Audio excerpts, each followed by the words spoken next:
Hi, and welcome to the final lecture of this unit on the development of landforms. So far we've talked a lot about different types of rocks, the way the Earth works, what happens, large movements on the surface of the Earth, and so now we're going to put all that together and figure out how that actually creates the things that we see.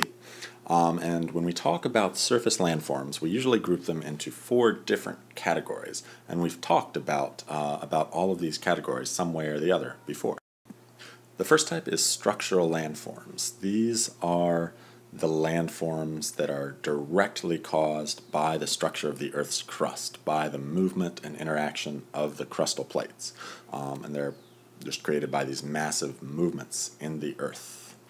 Right in front of you, you see the Matterhorn, which is one of the biggest peaks in the Alps in Europe. First structural landform is fold mountains.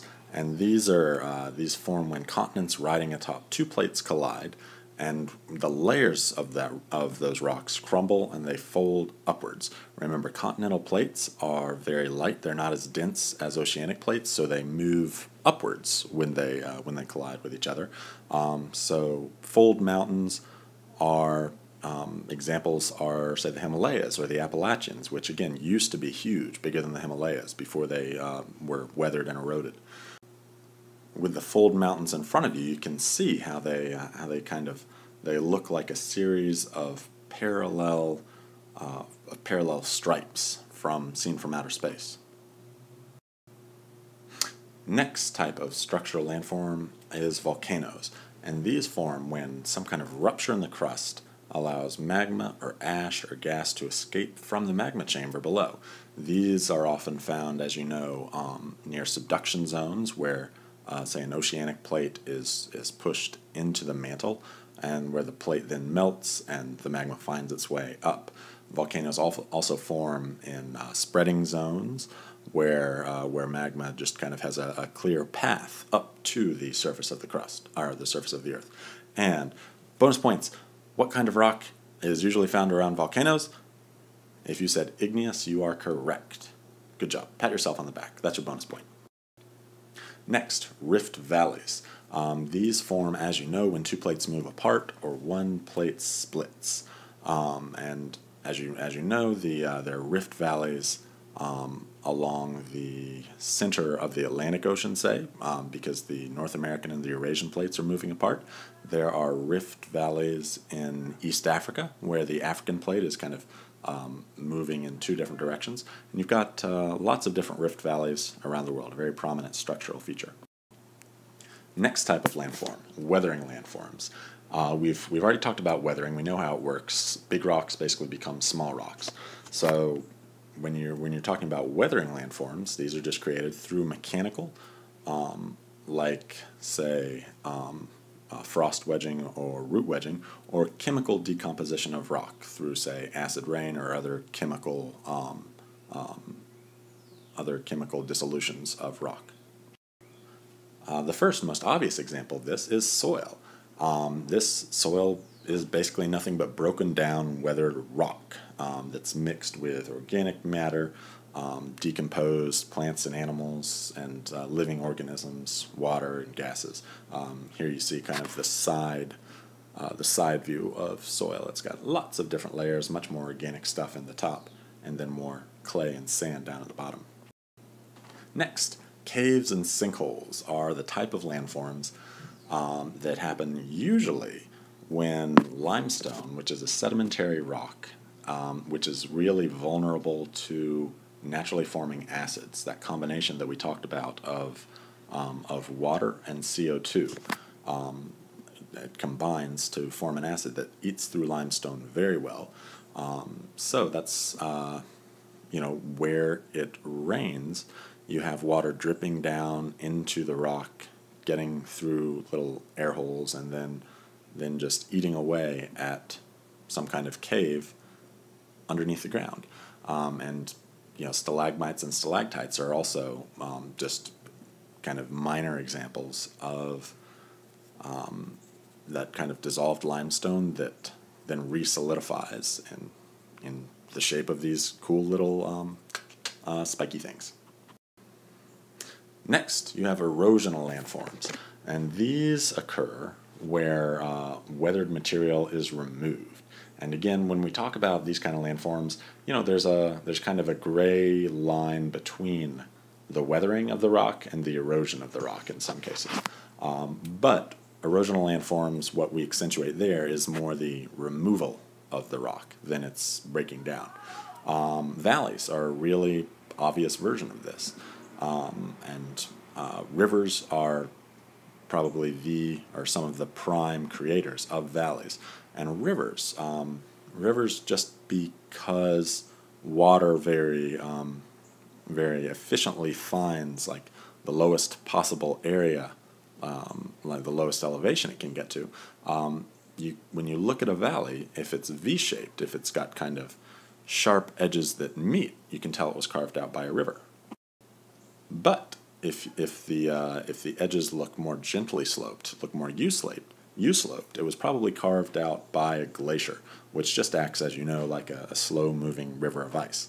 And this is because the glacier is due to the weight distribution of the ice just has more naturally curving sides than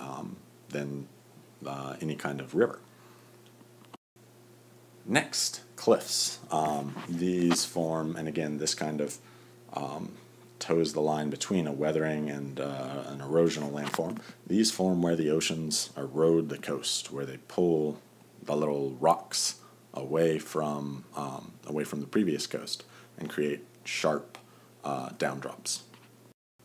Next, Yardangs, probably my favorite landform of all.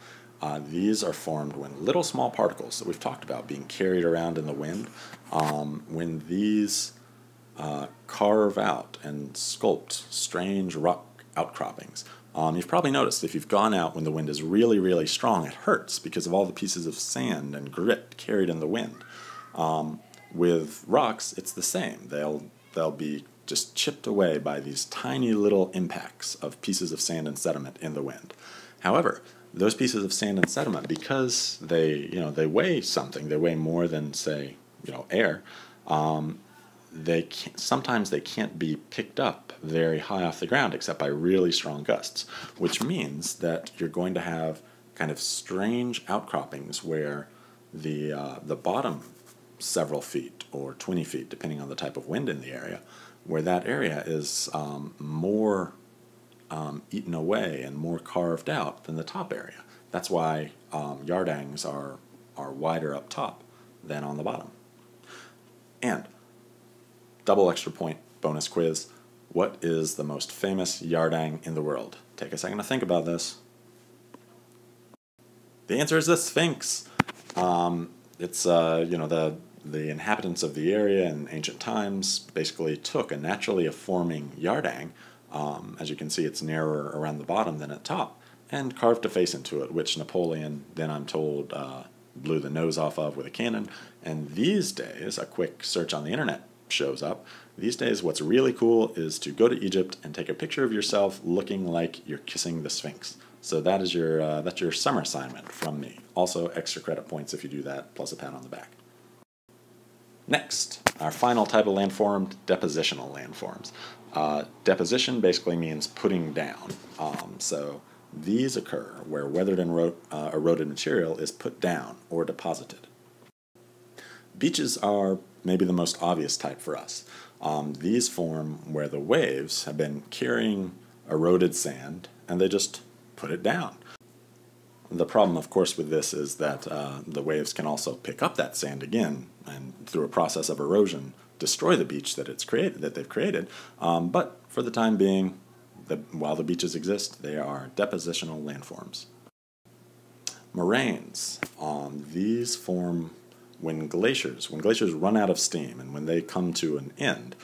All of the stuff that they've been carrying, big rocks, small rocks, they just deposit it on the ground.